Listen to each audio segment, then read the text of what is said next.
귀한 예배 함께 하신 여러분 모두를 주님의 이름으로 환영합니다.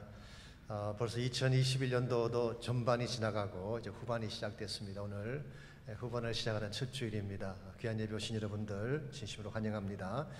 이제 다 자리에서 일어나셔서 우리 마음을 정돈하시고 우리 함께 기도하심으로 2021년 7월 4일 2부 예배를 하나님 앞에 드리시겠습니다.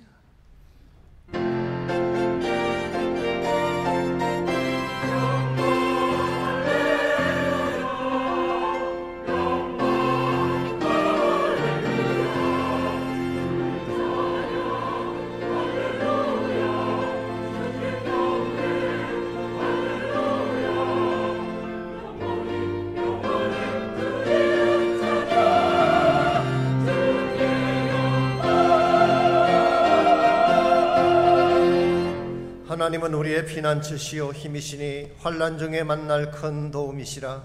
그러므로 땅이 변하든지 산이 흔들려 바다 가운데 빠지든지 바닷물이 솟아나고 뛰놀든지 그것이 넘침으로 산이 흔들릴지라도 우리는 두려워하지 아니하리로다. 너희는 가만히 있어 내가 하나님됨을 알지어다. 내가 문나라 중에서 높임을 받으리라. 내가 세계 중에서 높임을 받으리라 하시도다. 아멘. 이 아침 살아계신 하나님을 전심을 다하여 찬양합니다. 예배를 통하여 하나님의 큰 영광이 선포되게 하옵시고 우리 심령마다 살아계신 주님을 만나 뵙는 거룩한 아침 되게 하여 주옵소서. 예배 시정을 주님께 의탁하오며 예수님의 이름으로 기도하옵나이다. 아멘.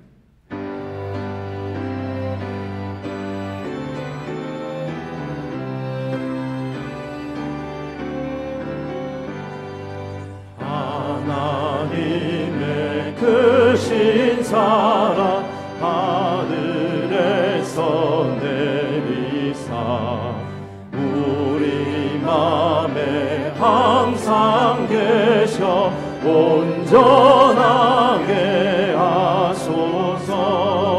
우리 주는 자비하사 사랑 무한하시니 두려워서 떠는 자를 구원하여 주소서. 걱정 근심 많은 자를 성령 감화하시며 복과 은혜 사랑받아 평안하게 하소서. 처음과 끝이 되신 주님 항상 인도하셔서 마귀 유혹받는 것을 속히 끊게 하소서. 우리들이 거듭나서 의미 없게 하시고 주의 크신 구원받아 온전하게 하소서.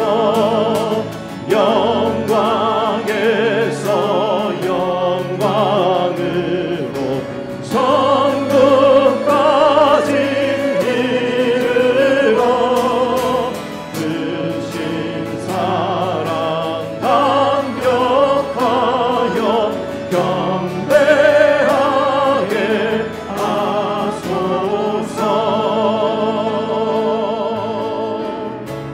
선포하라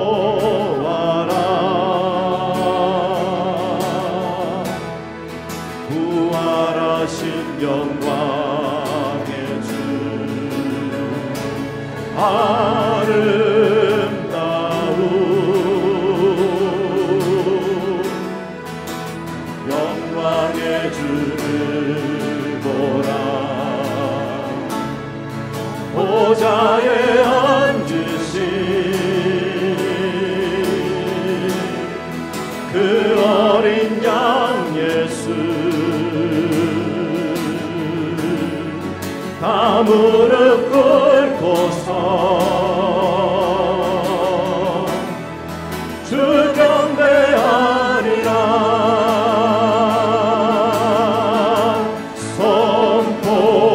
선포하라 부활하신 영광의 주 하나님과 화목하게 하신 주 찬송과 존귀와 영광과 능력을 영원 영원토록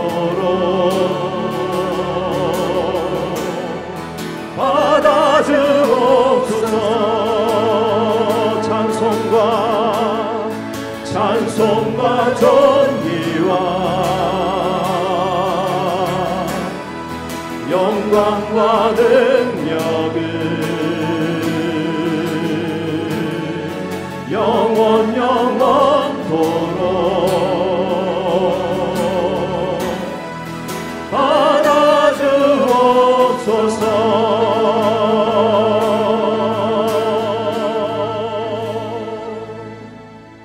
자리에 앉으시기 바랍니다. 우리 다 함께 기도하실 때에 최규성 안심사님 나오셔서 기도 인도해 주시겠습니다.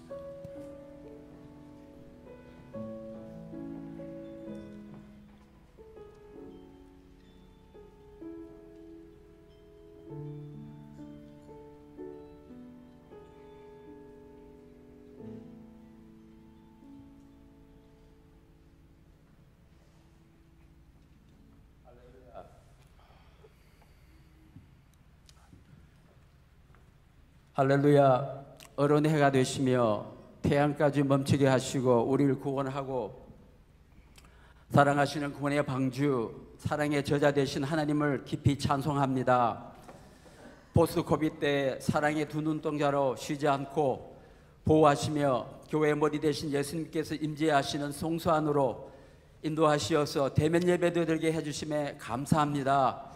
독생자 예수님의 십자가의 화목제로 돌아가시고 3일째 부활하신 것, 십자가의 어린 양의 피로 말미암아 믿음으로 하나님 자녀되고 새 생명, 영생, 천국의 소망을 날마다 품고 기쁜 평강 안에서 오직 하나님의 은혜로 살아가게 해주시니 진심으로 감사합니다. 이 복음 믿음이 축복 중에 축복이며 기적 중에 기적임을 담대하게 고백합니다. 아멘. 팔복 중에 마음이 청결한 자는 하나님을 보리라. 혹시라도 예수님을 만나기 전 저지른 더러운 우리 죄악들, 예수님이 만난 후에도 옛 나쁜 습관들을 버리지 못하고 행하고 있지 않는지 이 시간 깊이 점검하고 회개하기를 원합니다. 우리는 두 번 다시 예수님을 십자가에 못 박게 하시면 안 되는데 복음의 능력으로 끊어지게 하시고 주님의 그 사랑의 손으로 용서 쓰다듬어 주시고 용서하여 주옵소서. 우리는 빛의 아들이며 어두움에 속하지 아니하니 그러므로 우리는 다른 이들과 같이 자지 말고 오직 깨어 건신할지라. 우리는 낮에 속하였으니 건신하며 믿음과 사랑의 흉배를 붙이고 구원의 소망의 투구를 쓰자. 지금 세상은 복음과 진리의 말씀을 조롱하고 주님의 질서를 깨뜨리고 정력조차 행하는 것을 우상으로 삼고 사랑 없이 더 미워하고 하나님이 어디 계시느냐, 예수님 재림이 어디 있느냐며 핍박하는 아주 어두운 악한 때입니다. 오직 주님 안에 거할 때 삶의 답이 있고 소망이 있습니다.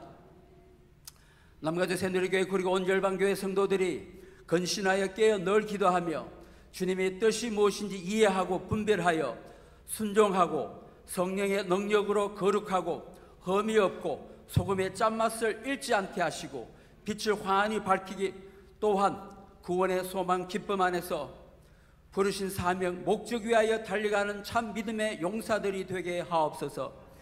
내가 다윗의 집과 예루살렘 거민에게 은총과 간구하는 심령을 부어주리니 그 어느 때보다 깨어 기도해야 할 때임을 우리가 깨닫습니다.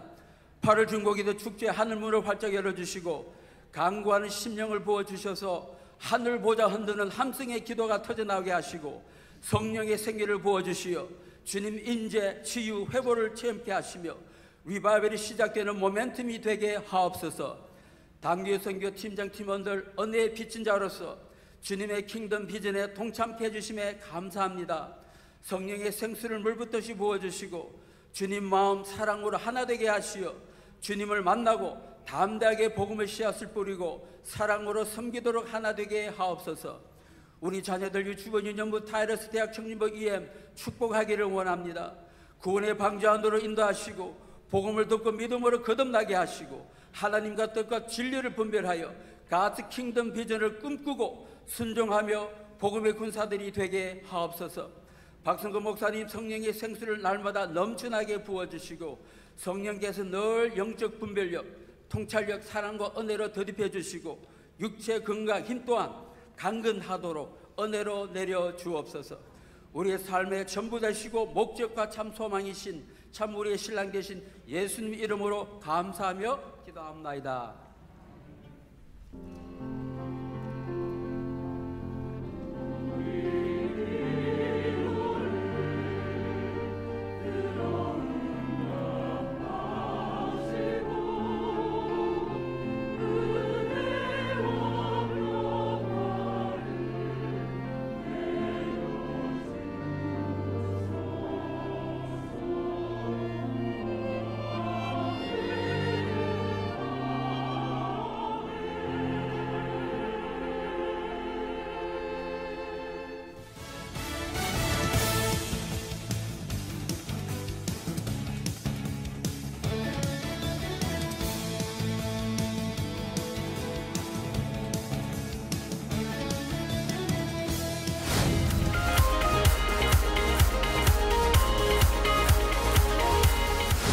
오는 8월 첫째 주일부터 다시 타오르게 하소서라는 주제를 가지고 중보기도 축제를 시작합니다.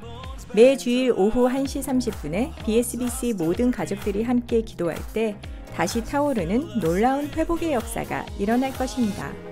지금부터 모든 교구들과 부서들별로 기도하며 준비해 주시기 바랍니다. 또한 은혜를 사모하는 마음으로 오는 주간부터 금식 기도를 하려고 합니다. 모든 성도님들의 많은 참여를 부탁드립니다.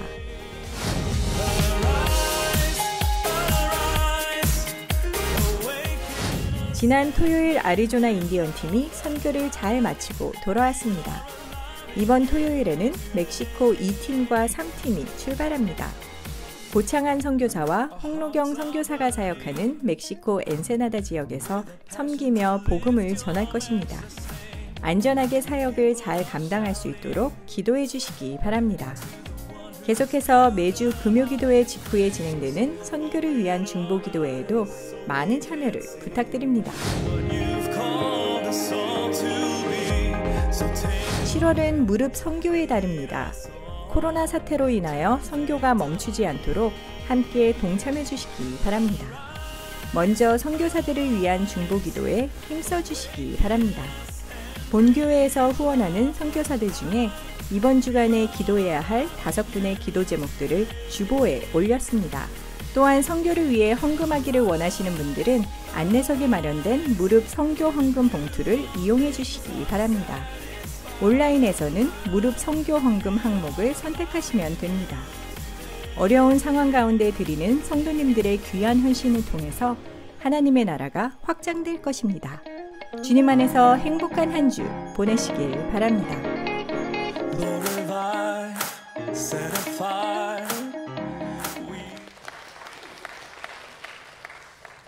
귀한 예배 함께 하신 여러분 모두를 다시 한번 주님의 이름으로 환영합니다. 아시도록 오늘이 미국 독립기념일이죠. 모처럼 휴가를 맞이해서 또 출타하신 분들도 많이 계신 것 같습니다. 어딜 가시더라도 건강 꼭 조심하시고 또 온라인으로라도 예배를 드리시기를 바랍니다.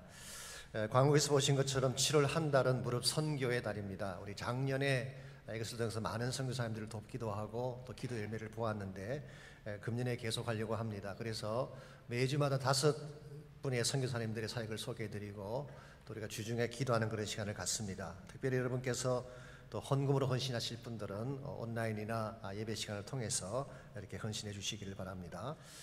계속해서 우리 단기 선교팀들, 우리 멕시코 팀에서 기도해 주시기를 바라고, 8월 한 달은 중보기도 축제의 달입니다. 그래서 우리 작년엔 스킵을 했지만 매년 중보기도 축제마다 하나님이 큰 능력을 주시고 은혜를 주셨는데, 금년에는 다시 타오르게 하소서. Rekindle the fire.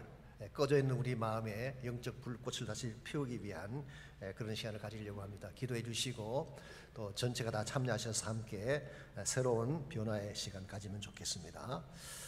오늘 특별히 우리 박보할 선교사님 가정이 또 함께 하셨네요. 지난번 오실 때는 우리가 선교사님 오셨지만 이제 목사 안수를 받고 가지고 계셨습니다. 한번 일어나시면 환영하고 싶습니다. 네, 박수로 환영해 주시기 바랍니다. 감사합니다. 아마 이제 다음 주 중으로 또 이집트로 돌아가실 것입니다. 계속 기도하시고 중보해 주시면 좋겠습니다.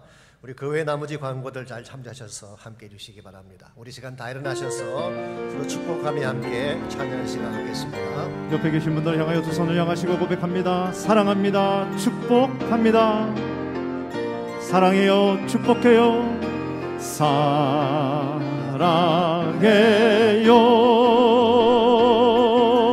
축복해요.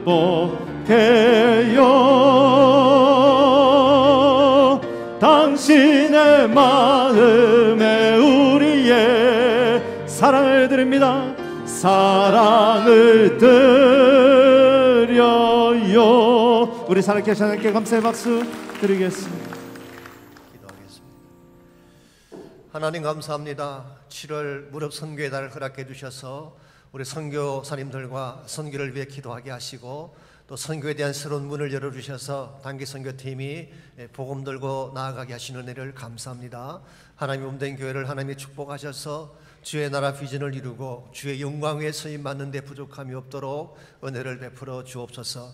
이 시간 주님 앞에 소중한 예물을 올립니다. 11조 헌물과 감사의 제목들과 선교와 또 섬김을 위해 드리지 모든 헌물을 축복하시고 주의 영광에 바르게 쓰임받는 거룩한 예물 되게 하여 주옵소서.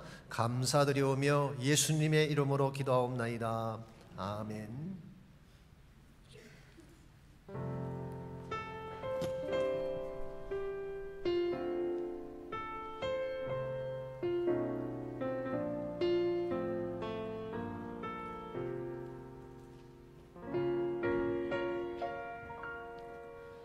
왜 나를 깊은 어둠 속에 홀로 두시는지, 어두운 밤은 왜 그리 길었는지, 나를 고독하게 나를 낮아지게 세상 어디도 기댈 곳이 없게 하셨네.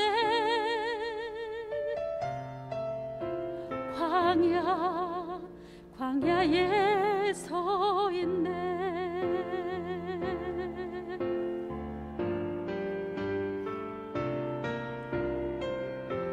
주님만 내 도움이 되시고 주님만 내 빛이 되시는, 주님만 내 친구 되시는 광야, 주님 손 놓고는 단 하루도 살 수 없는 곳, 광야에 서 있네.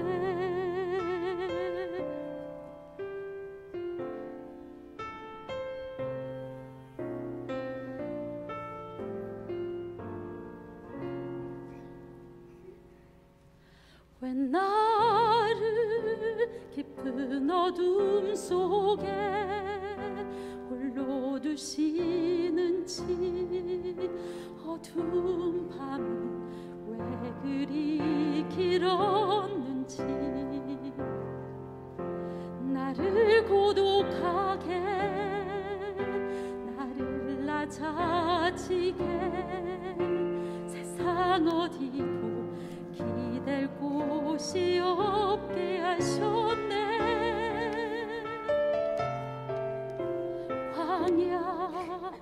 광야에 서 있네.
주님 앞에 내어놓고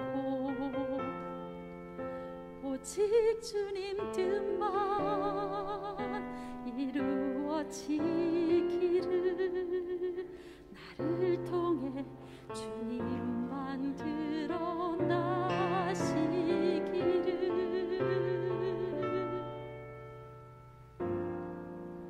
광야를 지나며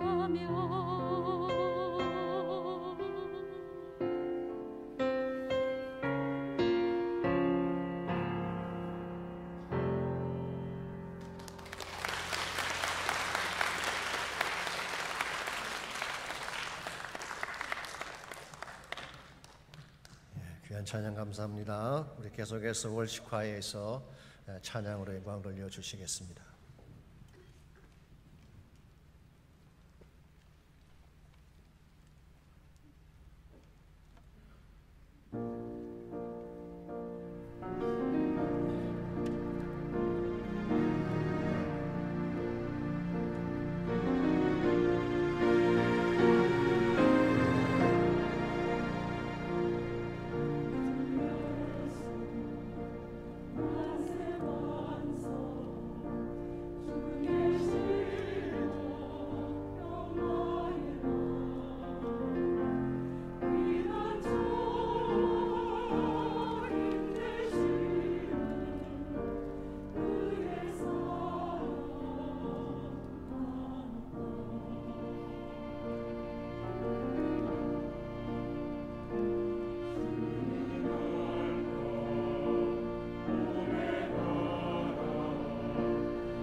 하나님 말씀 여호수아 10장 16절에서 27절까지 있는 말씀을 다 함께 찾겠습니다.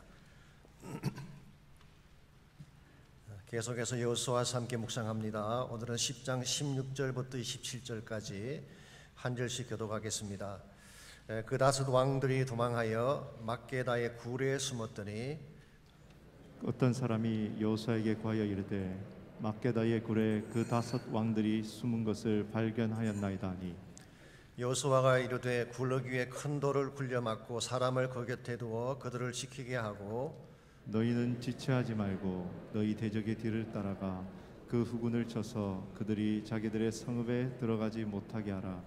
너희 하나님 여호와께서 그들을 너희 손에 넘겨주셨느니라 하고 여호수아와 이스라엘 자손이 그들을 크게 살육하여 거의 멸하였고 그 남은 몇 사람은 견고한 성들로 들어간 고로 모든 백성이 평안히 막게다 진영으로 돌아와 여호수아에게 이르렀더니 혀를 놀려 이스라엘 자손을 대적하는 자가 없었더라. 그때 여호수아가 이르되 굴러기를 열고 그 굴에서 그 다섯 왕들을 내게로 끌어내라 하매 그들이 그대로 하여 그 다섯 왕들 곧 예루살렘 왕과 헤브론 왕과 야무룻 왕과 라기스 왕과 에글론 왕을 굴에서 그에게로 끌어내니라. 그 왕들을 여호수아에게로 끌어내매 여호수아가 이스라엘 모든 사람을 부르고 자기와 함께 갔던 지휘관들에게 이르되 가까이 와서 이 왕들의 목을 발로 밟으라 하매 그들이 가까이 가서 그들의 목을 밟으매 여호수아가 그들에게 이르되 두려워하지 말며 놀라지 말고 강하고 담대하라. 너희가 맞서서 싸우는 모든 대적에게 여호와께서 다 이와 같이 하시리라 하고 그 후에 여호수아가 그 왕들을 쳐 죽여 다섯 나무에 매달고 저녁까지 나무에 달린 채로 두었다가 해질 때에 여호수아가 명령하며 그들의 시체를 나무에서 내려 그들이 숨었던 굴 안에 던지고 굴러기로 큰 돌로 막았더니 오늘까지 그대로 있더라. 아멘. 아시는 대로 나치 독일이 멸망한 것은 1945년 5월 8일이었습니다. 그러나 이스라엘은 이것을 전쟁의 마지막으로 보지 않습니다. 왜냐하면 극악무도한 일을 자행했던 나치의 잔당들이 여전히 살아있었기 때문이죠. 얼마 전에 넷플릭스에서 상영된 영화 중에 오퍼레이션 피날레라고 하는 영화가 있었습니다. 이 영화는 아돌프 아이히만이라고 하는 나치 독일의 전범을 잡기 위해서 모든 것을 가동했던 이스라엘의 정보기관 모사드의 활약상을 소개하고 있습니다. 아이히만은 나치 독일의 친위대 소속 중령이었습니다. 그가 유태인 담당 과장을 맡으면서 수많은 유태인들을 처형을 했습니다. 자신의 말로는 500만 명을 학살했다 그렇게도 되어 있고 가스 열차를 만들어서 유태인들을 죽이게 한 장본인도 자신이라고 했습니다. 심지어 그의 상관인 하인리 힘느가 유태인 학살 중지 명령을 내렸음에도 불구하고 총통의 명령이 아니라는 이유도 유태인 학살을 끝까지 계속했던 사람이 아이히만이었습니다. 그랬던 아이히만이 2차 대전이 끝난 후에 교묘하게 독일을 탈출을 해서 아르헨티나로 갔습니다. 그리고 이름을 리카르도 클레멘트라고 바꾸고 부에노스아이레스에서 평범한 가정을 이루며 살았습니다. 흥미로운 사실은요, 아르헨티나가 나치 독일의 잔당들이 모이는 거점이 되었어요. 그래서 전쟁은 끝났지만 그들은 주기적으로 모여서 히틀러를 찬양하고 반유대주의 운동을 전개해 나갔다고 합니다. 이것을 이스라엘의 모사드가 그냥 둘 수 있겠습니까? 15년간의 추적 끝에 드디어 아이히만을 체포해서 예루살렘 법정에 세우게 되고 마침내 1962년 6월 1일 교수형으로 처형을 시켰습니다. 왜 이스라엘이 이처럼 집요하게 나치 잔당들을 잡아서 처형하려고 했을까요? 물론 동족의 피를 흘린 사람들이기 때문에 복수하기 때문이다 그렇게 설명할 수도 있을 것입니다. 그러나 그것만은 아닙니다. 유태인을 해친 자는 끝까지 찾아가 반드시 그 대가를 치르게 한다는 선례를 남기기 위함이었어요. 그래야 동일한 불행이 반복되지 않기 때문입니다. 그래서인지 모르지만 이스라엘은 오늘날도 자신들을 대적하는 적들에 대해서는 단호하고 철저하게 대응을 합니다. 다시는 이스라엘을 해쳐서는 안 된다는 메시지를 던지기 위함이죠. 오늘 같이 봉독한 본문에 보시면 이와 같은 근대 이스라엘의 모습을 연상시켜주는 고대 이스라엘의 전쟁에 대한 스토리가 오늘 본문에 기록된 말씀입니다. 지난주 설교를 통해 이미 소개해드린 것처럼 여호수아가 남부연합군을 격퇴를 시켰습니다. 그랬는데 아직 그 잔당이 남아 있었어요. 그래서 오늘 본문의 말씀은 그 전쟁의 마무리 부분을 어떻게 처리했는가를 다뤄주고 있습니다. 먼저 16절을 보시게 되면 남부 연합군의 다섯 왕이 모두 도망을 쳤는데 막게다 굴이라고 하는 곳에 숨어 들어갔다고 했습니다. 아시는 대로 팔레스타인 지역에는 스퀘어로 된 굴들이 많지 않습니까? 제법 큰 공간이기 때문에 때로 몇백 명씩 들어가 숨기도 합니다. 창세기에 보게 되면 막벨라 굴이 나오죠. 아브라함의 일가가 묻혔던 유명한 굴입니다. 또한 다윗이 피시 나릴 때 숨었던 아둘람 굴도 유명한 굴이죠. 오늘 본문에 나오는 막게다 굴은 남부 평지에 있는 굴로 알려져 있습니다. 여러분, 굴이라고 하는 것은 터널과는 다른 것입니다. 터널은 들어가는 입구가 있고 나가는 출구가 있죠. 그런데 굴은 들어가는 입구밖에 없습니다. 그러므로 입구를 막아버리게 되면 감옥과 같은 형태가 되는 것입니다. 그래서 17절 18절을 계속 보시면은 이 사실을 보고받은 여호수아가 굴의 입구를 큰 돌로 막아버리게 했습니다. 사실은 이것으로 전쟁은 끝난 것입니다. 왕들이 사로잡혔으니 나머지 군사들은 오합지졸에 불과하지 않겠습니까? 이것으로 사실은 전쟁은 끝난 것임에도 불구하고 여호수아는 그들을 끝까지 추격하게 해서 살육을 하도록 했습니다. 뿐만 아니라 다섯 왕들을 다 쳐 죽여서 나무에 매달았다가 그 시체를 굴 속에 집어넣고 영원히 인봉해 버렸습니다. 이 모든 사실을 28절은 다음과 같이 요약을 하고 있습니다. 그날의 여호수아가 막게다를 취하고 칼날로 그 성읍과 왕을 쳐서 그 성읍과 그 중에 있는 모든 사람을 진멸하여 바치고 한 사람도 남기지 아니하였으니 막게다 왕에게 행한 것이 여리고 왕에게 행한 것과 같았다고 했어요. 자, 왜 이처럼까지 철저하게 그들을 진멸했을까요? 그것은 전쟁을 바르게 마무리하기 위해서인 것입니다. 만일 이렇게 하지 아니하고 적당한 선에서 전쟁을 끝내게 되면 언젠가 남아있는 자들이 다시 일어나서 이스라엘을 대적할 가능성이 있습니다. 이런 면에서 문제 불씨를 아예 없애버리기 위해서 철저하게 잔당들을 처치한 것입니다. 오늘 우리의 영적 삶에도 이와 같은 자세가 필요합니다. 문제가 대두되었을 때 철저하고 단호하게 다뤄야지 같은 문제가 반복되지 않는 것입니다. 그런데 우리는 많은 경우에 문제를 어정쩡하게 다룹니다. 불씨를 남겨두는 것입니다. 그래서 똑같은 불행을 다시 겪게 되고 아픔을 다시 반복하게 되는 경우를 많이 볼 수가 있죠. 특별히 죄에 대한 문제랄지 상처에 대한 문제는 그냥 두면 안 되는 것입니다. 여러분, 죄라고 하는 것은 자라는 특징을 가지고 있어요. 가만히 있지 않습니다. 점점 번성하는 것입니다. 상처의 자국도 마찬가지입니다. 자라나는 것입니다. 그러므로 이것을 바르게 다루지 않게 되면 결과적으로 우리 인생 전체를 넘어지게 할 수도 있다는 것입니다. 성경에 보시게 되면 죄의 잔재를 남겨두었다가 가문이 망한 여러 예들이 소개되어 있습니다. 그 중에 대표적인 예가 사무엘상 2장에 나오는 엘리 제사장 가문의 케이스죠. 엘리 제사장에게 두 아들 흠니와 비나스가 있었습니다. 그들도 제사장들이었죠. 그런데 이 흠니와 비나스는 하나님께 드리는 제사를 멸시했어요. 제사 드릴 고기를 먼저 탈취해서 먹는 불경한 일을 범했지만 엘리가 그냥 두었어요. 심지어는 회막문 앞에서 수종드는 여인들과 동침했다는 소식을 듣고도 대충 다루고 지나간 것입니다. 그 결과 어떻게 됐는지 아시죠? 블레셋과의 전쟁에서 두 아들이 죽임을 당하고 그 소식을 전해들은 엘리 제사장은 목이 부러져서 죽게 되고 심지어 법궤를 적군에 빼앗기는 엄청난 수모를 당했습니다. 그렇게 아들 제사장의 가문이 왜 이렇게 비참하게 몰락했을까요? 죄를 제대로 다루지 않았기 때문이에요. 다윗의 가문도 마찬가지입니다. 다윗의 아들 암논이 배다른 누이 동생인 다말을 범하고 수치를 안겨주었습니다. 다윗이 모든 것을 듣고도 그냥 두었어요. 여기에 격분한 다말의 친오빠인 압살롬이 암논을 쳐 죽이고 도망을 갔습니다. 사실 이것이 압살롬의 반란을 일으키게 된 단초가 된 것입니다. 다윗이 진작 시리스하게 문제를 다루었더라면 끝날 수 있는 케이스였는데 그냥 방치해 두었기 때문에 온 집안이 피바람이 부는 고통을 경험하게 되는 것입니다. 이런 의미에서 여러분과 저의 삶 가운데도 문제가 있을 때에, 특별히 영적인 문제가 생겼을 때에 이것을 잘 처리하는 것이 참으로 중요합니다. 죄의 문제는 남겨두는 것이 아니에요. 마음에 새겨진 상처의 뿌리는 그냥 두는 것이 아닙니다. 이걸 철저하게 처리를 해야지 다시는 고개 들고 나오지 않게 되는 것입니다. 어떻게 할 때에 문제의 잔재를 잘 처리함으로써 온전한 차원의 승리를 거두며 살아갈 수가 있을까요?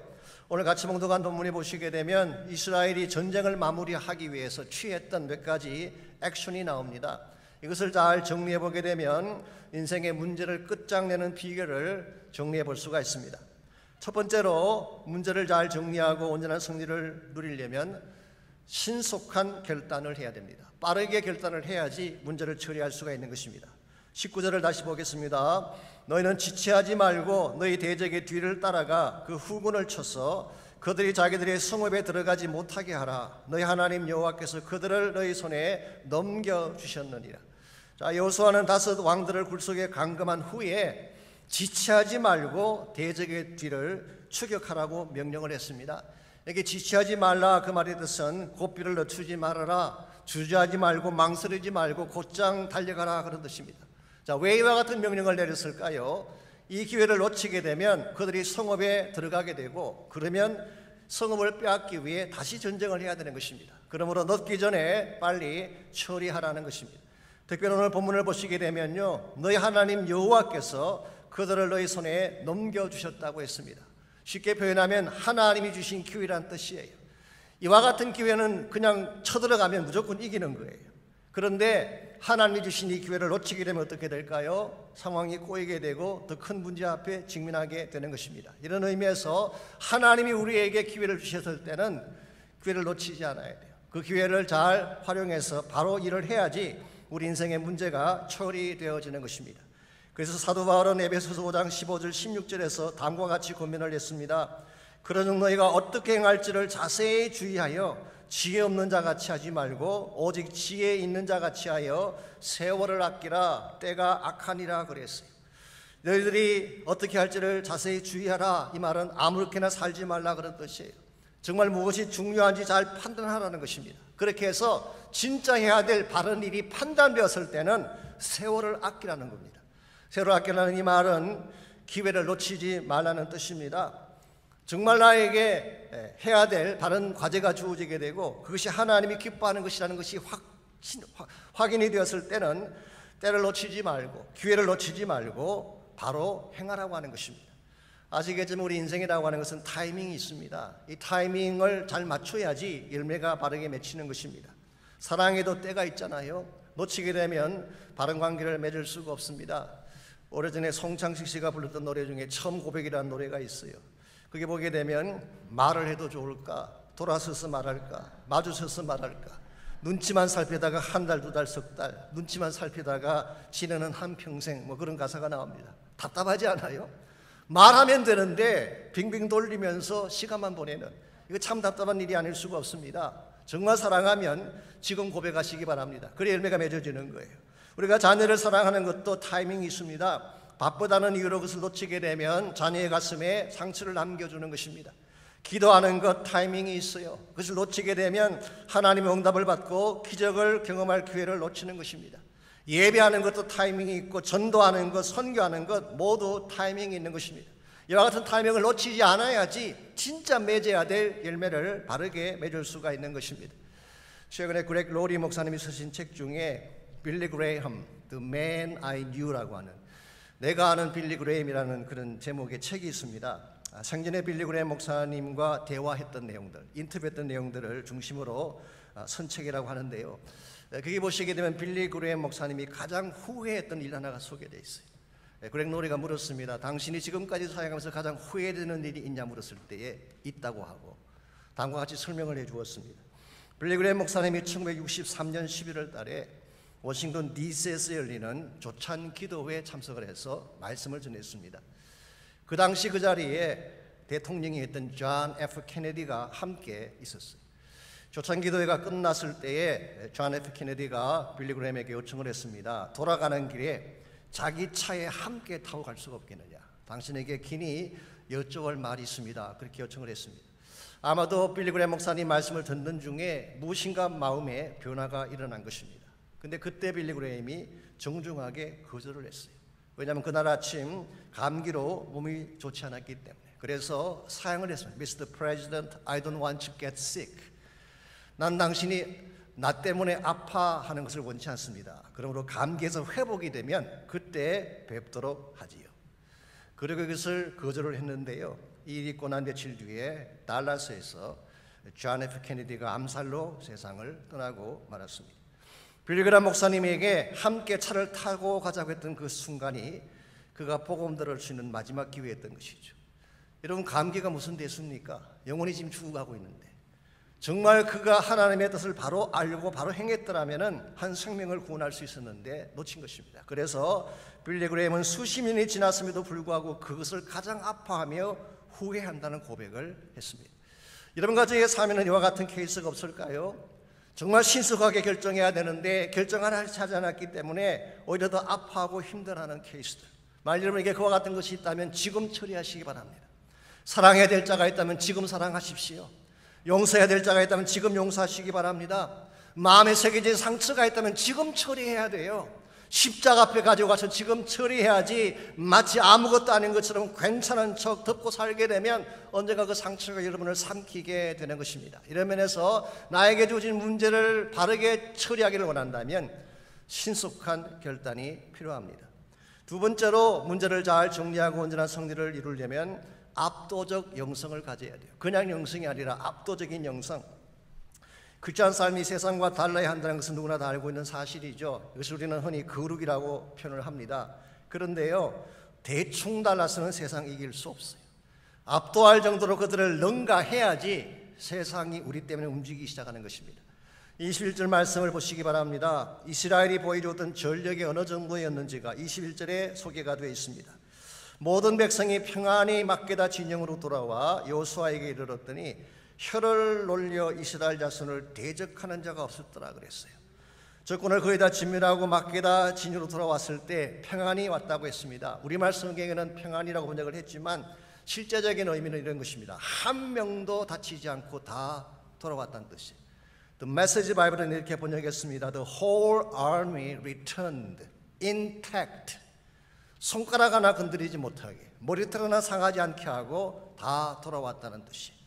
여러분, 전쟁에서 이것은 사실 있을 수가 없는 거죠. 상대를 진멸시켰으면 우리 아군에도 피해가 있기 마련인데 어떻게 상대는 다 진멸시켰는데 이스라엘 군대는 한 명도 다치지 않았다는 것일까요? 이게 하나님이 행하신 특별한 기적 때문이죠.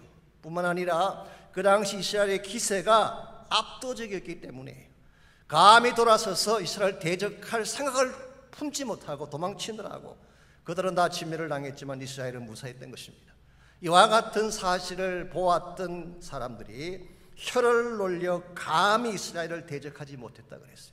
누구도 감히 뭐라고 토를 한다든가 비난할 수가 없었다는 게 워낙 overwhelming하게 압도적으로 그들을 눌렀기 때문에 저는 크리스찬 삶이 이와 같아야 되지 않는가 생각을 합니다. 우리의 영성이나 우리 삶의 기세가 이런 정도가 되면 세상에 함부로 우리에 대해서 말할 수가 없어요. maybe 겉으로는 우리를 비웃을지 모르지만 욕할지 모르지만 내심 두려워하며 경외하게 되는 것입니다. 그런데 세상이나 우리나 다 고만고만하니까 함부로 대하는 거예요. 심지어 세상보다 못한 경우도 있으니까 어떻게 우리가 세상을 장악하며 움직일 수가 있겠어요. 이와 같은 면에서 우리 삶이, 우리 영성이 지금보다 훨씬 더 강해질 필요가 있어요. 성경에 보시게 되면 초대교회 성도들은 그렇지 않았어요. 사실 그 사람들의 삶의 현실은 우리보다 못하지 낫지 않았습니다. 사는 것도 그랬고 숫자도 그랬고 모든 것이 연약했는데요, 영적으로 강한 사람들이었어요. 그들의 삶 자체가 굉장히 성결하고 기준이 높았습니다.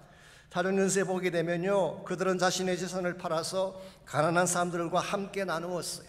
날마다 모여서 기도하며 말씀 배웠어요. 기쁨과 순전한 마음으로 떡을 떼며 하나님을 찬미했습니다. 그 결과 사도행전 2장 47절에 보게 되면 온 백성에게 칭송을 받았다 기록이 되어 있어요. 다르게 표현하면 예루살렘에 살고 있는 주민들, 이번 불신자들마저도 그들의 삶에 감동받았다 그런 뜻이에요. 여기서 멈추지 않습니다. even 이들을 박해했던 종교 지도자들마저도 그들의 영성 앞에 압도를 당했어요. 사도행전 4장 14절에 보면 재미있는 표현이 나옵니다. 베드로와 요한이 성령이 충만하여 복음을 선포하고 안전벨을 일으키면서 기적과 표적을 행했을 때 공회가 이 두 사람을 체포를 했습니다. 그리고 이제 그들의 흠집을 잡아서 처형을 시키려고 해서 신문을 냈는데 사도행전 4장 14절에 보면 이런 표현이 나와요. 비난할 말이 없느니라. 옛날 성경인 개혁 한글이죠. 한글은 힐난할 말이 없느니라. They could say nothing against it. 좀 풀어 설명하면 they cannot find any fault in it. 이 사람들에게서 어떤 흠집도 발견하지 못한 거예요. 그래서 오히려 그들이 당황해하며 제자들을 놓아준 사건이 기록되어 있습니다. 히브리서 11장 38절은 이와 같은 케이스를 세상이 담당하지 못한다고 표현을 했어요. 초대교회 당시 성도들의 영성은 세상을 압도한 것입니다. 여러분들, 우리에게 이와 같은 압도적인 영성이 필요한데 이와 같은 압도적인 영성이 어디에서 올까요? 단순 인간적인 능력이나 도덕성에서 올 수가 있을까요? 그렇지 않습니다. 말씀드린 것처럼 초대교회 성도나 우리나 인간적인 면모만 따져본다면 별 차이가 없어요. 다 그저 그런 사람들입니다. 그랬는데 그들에게는, 오늘날 우리에게는 간과되고 있는 중요한 능력의 원천이 있었어요. 그중에 제가 몇 가지만 소개해드리자면 첫 번째가 기도였습니다. 여러분, 초대교회는 기도하는 교회였어요. 모일 때마다 기도했었어요. 개인들은 교회이든 기도하게 되면 파워풀해집니다. 능력이 나타나기 시작하는 것입니다. 마틴 로이드 존스 목사님이 그랬잖아요. 사람이 무릎 꿇었을 때 가장 높은 경지의 위대함이 나타난다. 기도하면 전성기가 찾아온다, 그런 뜻이. 여러분, 인생에 전성기가 오기를 원하십니까? 기도하시기 바랍니다. 여러분, 가정에 전성기가 찾아오기를 원한다면 기도하세요. 사업의 전성기가 찾아오기를 원한다면 기도하시기 바랍니다. 교회가 부흥되고 하나님 나라의 비전이 전성기를 맞이하기를 원한다면 기도의 자리로 나와야 되는 것입니다. 기도가 그들이 가진 영성의 첫 번째 원천이었어요. 두 번째는 성령이었습니다. 우리가 이미 잘 아는 바처럼 초대교회 부흥의 주역은 성령님이었죠. 성령의 파워가 복음을 복음되게 했습니다. 성령의 능력이 사람들을 변화시켰어요. 성령의 능력에 사로잡히게 되면 세상을 지압하게 되는 것입니다. 성길해집니다. 거룩해집니다. 그리스도의 인격과 성품이 나타나기 때문에 원수들까지도 감히 대항하지 못하고 굴복당하는 것입니다. 저는 그 좋은 예가 스데반의 케이스가 아닌가 생각을 합니다. 스데반이 아무런 죄도 없는 가운데에 거짓 증인들의 증언만으로 돌로 쳐 죽임을 당하지 않습니까? 그때에 성경에 보게 되면요, 스데반이 성령이 충만하여 그의 얼굴이 천사와 같았다고 했어요.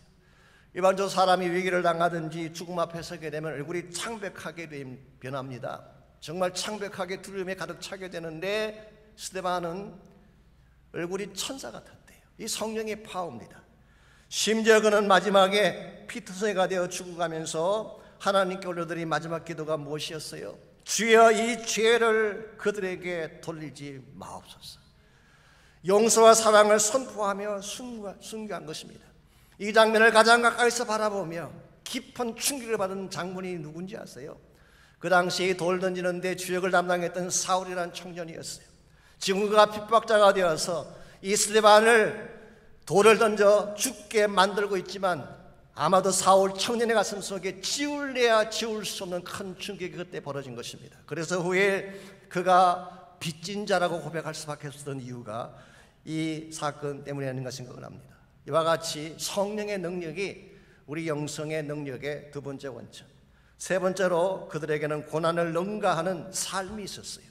그들에게 주어진 고난을 능가할 수 있는 삶이 그들에게 있었습니다.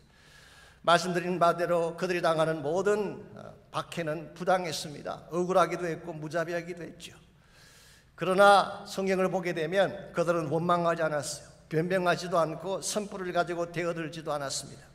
누가 봐도 억울한 박해인데, 누가 봐도 이 잘못된 그와 같은 핍박인데도 불구하고 성경 기록합니다.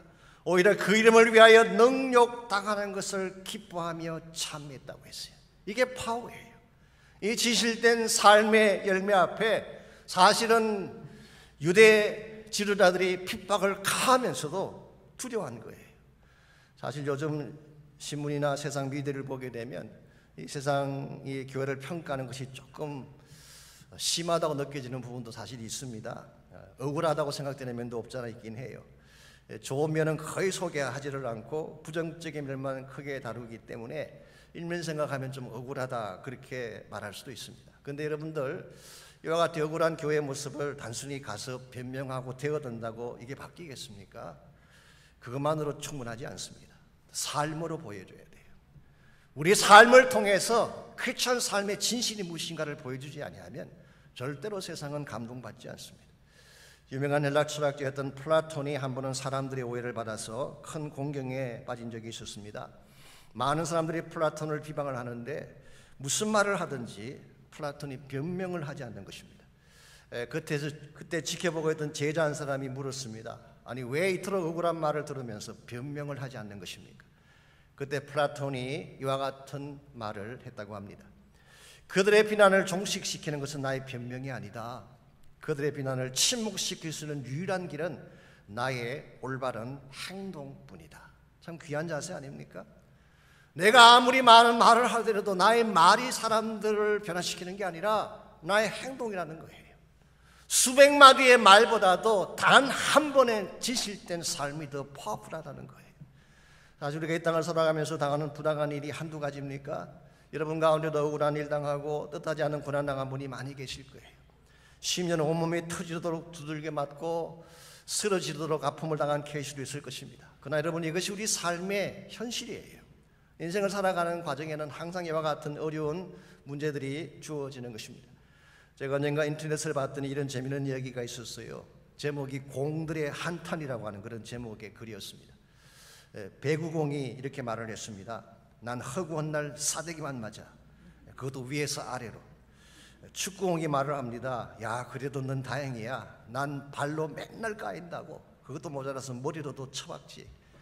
탁구공이 말을 했습니다. 난 맨날 밥주걱 같은 걸로 깎이고 돌려지고 올리고 나를 가지고 온갖 장난을 다 하지.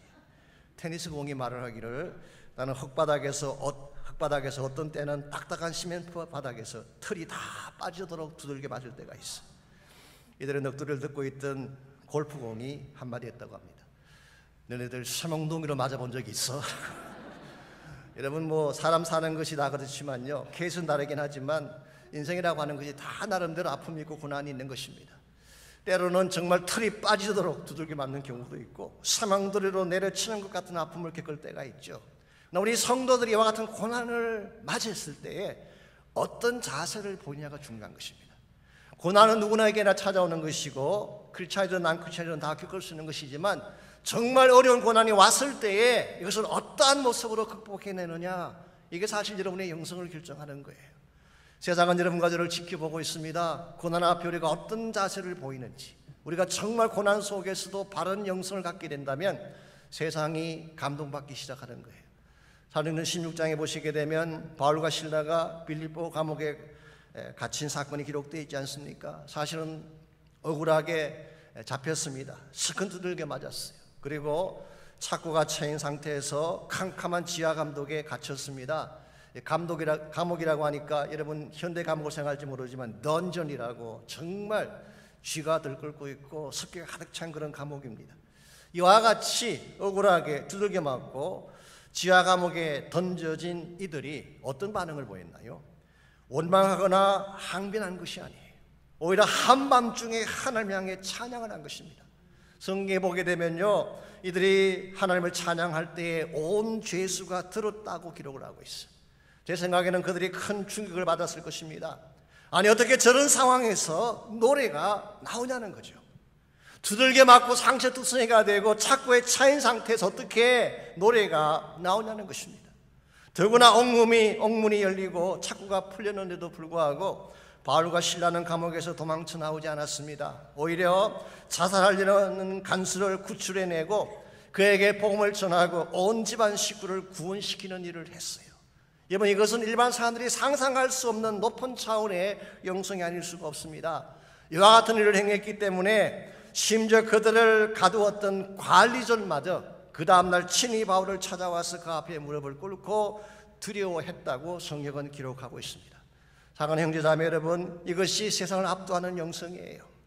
정말 세상을 움직이려면 이와 같은 영성을 가져야지 세상이 움직여지게 되고 복음의 길이 열려지게 되는 것입니다. 이런 면에서 나이브하게 내 안에만 그저 젖어 사는 이 삶을 좀 깨뜨려야 됩니다. 하나님께 나가서 기도해야 돼요. 성령 받아야 돼요. 진짜 하나님이 나에게 주시는 참된 파워를 가지고 살 수 있어야지 세상을 정복할 수 있게 되고 문제를 누를 수가 있게 되는 것입니다. 이와 같이 여러분과 제가 문제를 잘 정돈하고 온전한 차원의 승리를 이루기를 원한다면 1차적으로는 신속한 결단이 필요해요. 지금 당장 처리할 것은 처리해야 되는 것입니다. 두 번째로 강인한 영성을 가져야 돼요. 시시한 영성으로는 세상을 이길 수 없습니다. 강한 영성의 사람이 되어야 돼요. 세 번째로 중요한 것이 한 가지 더 있습니다. 이와 같이 우리가 결단도 내리고 영성도 가졌다면 세 번째로 승리를 선포할 때에 참된 차원의 승리가 우리 것이 되는 것입니다. 24절 말씀 보겠습니다. 보게 되면 여호수아는 다스랑을 끌어낸 후에 그들의 목을 발로 밟게 했다고 했어요.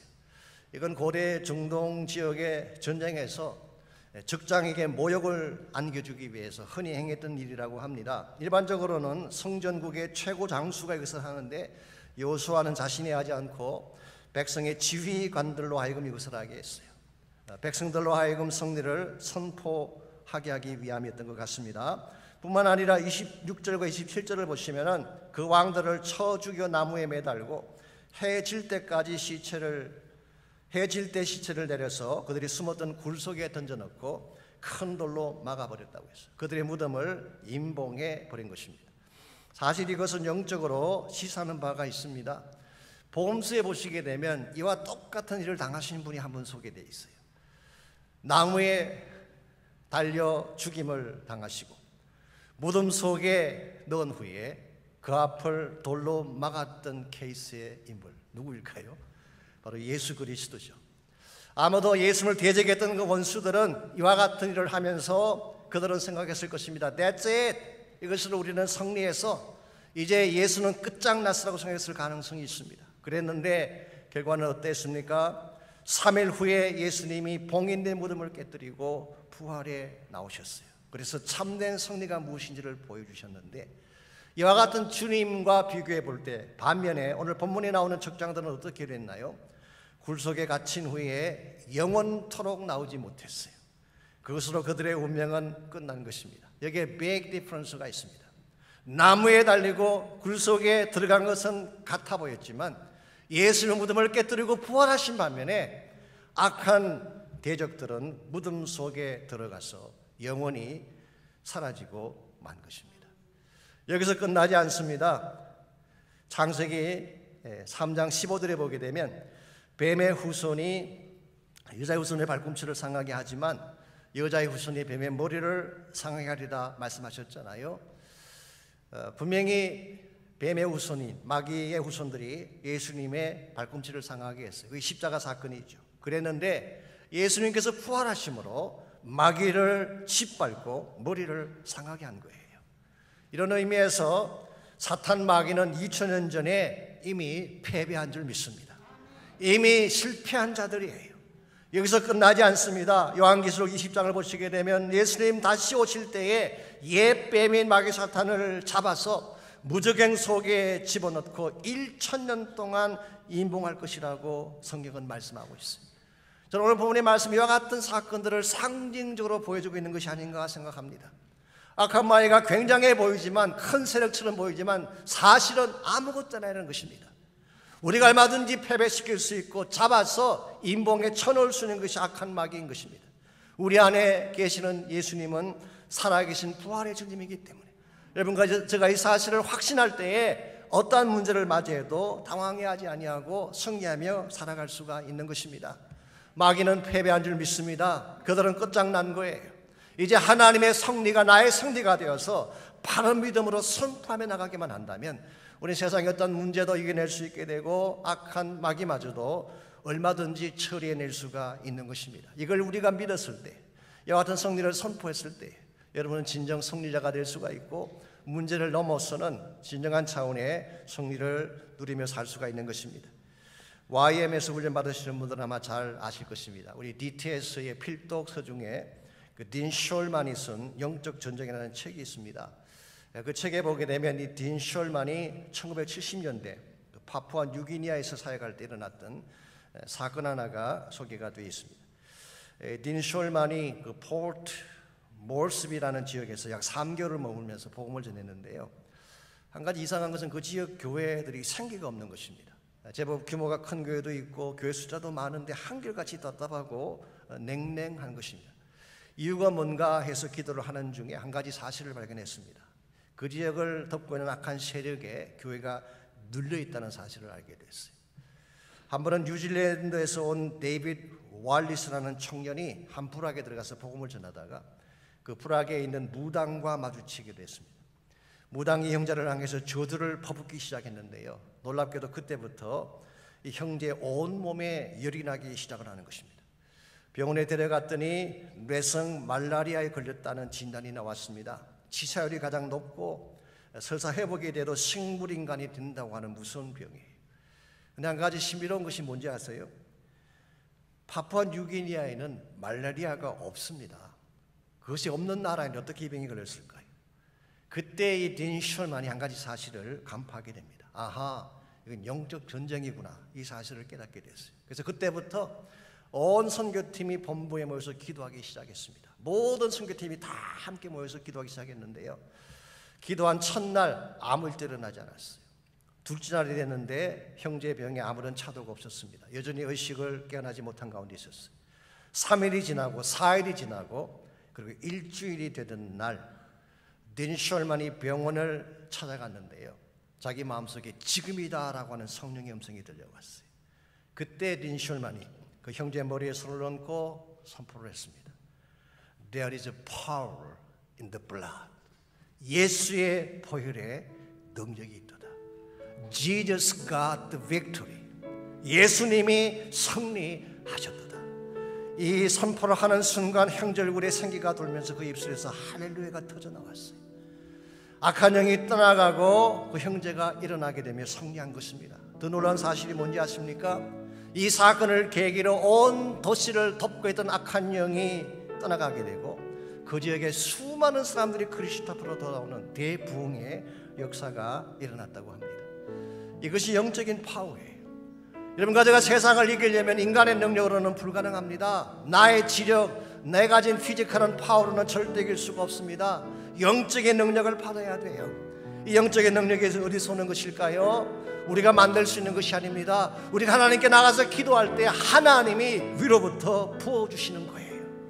여러분, 가져가 진실로 파워풀한 삶을 살기를 원한다면 이 세상의 모든 악한 영들의 문제들을 끝장내고 진정한 차원의 성리를 선포하기를 원한다면 기도의 자리로 나오시기 바랍니다. 부르짖으며 기도하시기 바랍니다. 성령의 권세와 능력 받으시기 바랍니다. 하나님이 우리와 함께 하셔서 성령의 파워를 덧입혀 주시게 되면 가정의 문제 떠나갈 수 있어요. 자녀의 문제 떠나갈 수 있습니다. 내 힘으로 치료할 수 있는 인생의 모든 문제가 다 떠나가게 되는 것입니다. 비로소 우리 삶의 모든 문제들을 끝장낼 수 있다, 그 말이에요. 믿으십니까? 정말 믿으신다면 기도 자리로 나오시기 바랍니다. 하나님 앞에 부르짖는 그 기도의 현장, 이제 8월부터 저희들이 중보기도 축제를 하는데요. 정말 그 중보기도 축제는 여러분의 삶을 바꿀 수 있는 굉장히 중요한 모멘텀의 순간입니다. 저희 교회 사역을 바꿀 수 있는 굉장히 중요한 영적 모멘텀의 순간입니다. 여러분, 지금부터 기도로 준비하시고 반드시 그 자리에 꼭 나오시기 바랍니다. 함께 부르짖으며 기도할 때에 초대교회에 일어났던 놀라운 성령의 역사들을 다시 경험할 수 있도록, 봄이 다시 불타오를 수 있도록, 꺼져가던 하나님 나라의 비전이 다시 불붙어올 수 있도록 여러분 나오셔서 꼭 기도하시기를 바랍니다. 우리 하나님께 기도하기를 원합니다. 기도할 때에 정말 여러분이 가진 모든 문제들, 마음속에 있는 모든 문제들을 주 앞에 내놓고 기도하시기 바랍니다. 혹시 여러분 마음 심령 깊은 곳에 아직도 처리하지 못한 죄가 남아있나요? 이 시간 주의 보혈 앞에 그 문제 가져가시기 바랍니다. 여러분 마음속에 아직도 처리하지 못한 상처나 손뿌리가 남아있습니까? 움켜잡고 사지지 말고 십자가 보혈 앞에 가지고 나가셔서 처리하시기 바랍니다. 그래서 나의 모든 문제가 예수의 보혈로 끝장나는 역사가 있도록 합심해서 함께 기도하면 좋겠어요. 또한 교회를 위해서 기도해 주실 때에 중부기도 축제를 통하여 하나님의 교회가 다시 새롭게 변화되어지고 복음의 놀라운 불길이 다시 일어날 수 있도록 우리 합심해서 함께 기도하겠습니다. 아버지 하나님, 감사합니다. 우리를 사랑해 주셔서 예수님을 통하여 참된 승리를 허락해 주시고 주의 승리가 나의 승리가 되게 하신 것을 감사합니다. 비록 나는 연약하고 미약한 존재이지만 주님이 내 안에 오셔서 나를 강력히 만들어주시면 내가 세상을 이길 수 있고 모든 문제를 이길 수 있고 나에게 주신 모든 문제를 끝장낼 수 있음을 믿습니다. 이 시간 사랑하는 주 백성들의 마음속에 하나님의 은혜가 임하기를 원합니다. 성령의 권세가 임하기를 원합니다. 하나님 사회의 기적들이 그들 삶 가운데 나타나기를 원합니다. 주여 역사하여 주옵소서. 새롭게 하여 주옵소서. 참 변화가 이제부터 시작될 수 있도록 하나님의 은혜를 베풀어 주시옵소서.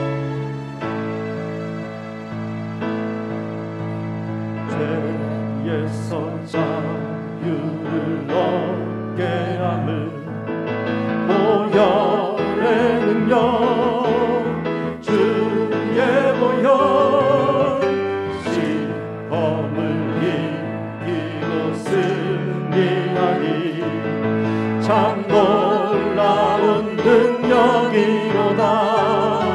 육체의 정욕을 이기림을 보혈의 능력 주의 보혈 정결한 마음을 얻게 하니 참 놀라운 능력이로다. 하나님 함께 찬양합니다. 주의 보혈 능력이 또다. 주의 믿음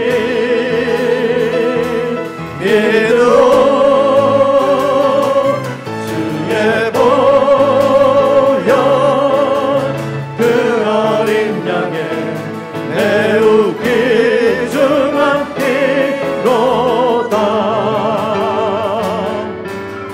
눈보다 더 이게 밝히는 것 보혈의 능력 주의 보혈 부정한 모든 것 맡기시니 참 놀라운 능력이로다.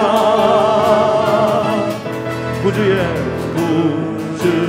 복음을 전할 제목 보혈의 능력 주의 보혈 날마다 나에게 찬송 주니 참 놀라운 능력이로다. 주의 보혈 능력이 또다. 주의 믿음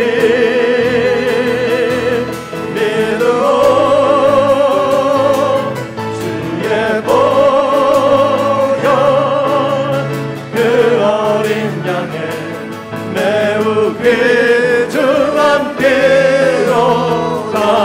주의 보혈 주의 보혈 능력이 또다. 주의 믿음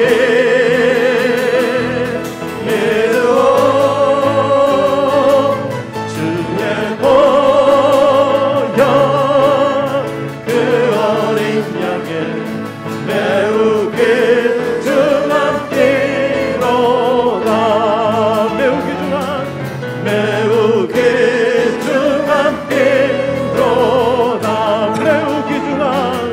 매우 귀중한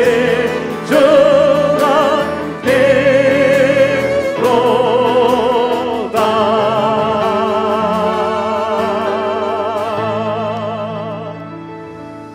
하나님 감사합니다. 예수 그리스도의 승리가 우리 모두의 승리가 되게 하신 것을 감사합니다. 너희 안에 계신 이가 세상에 있는 이보다 크니라 말씀하신 주의 말씀을 붙잡는 저희가 되게 하셔서 세상을 두려워하지 않게 하시고 악한 영을 두려워하지 않게 하시고 날 향해 공격하는 문제를 두려워하지 않게 하시고 나사렛 예수 그리스도의 이름의 권세로 승리하며 보혈의 권능으로 승리하며 부활의 능력으로 승리할 수 있는 우리 모두 되게 하여 주시옵소서.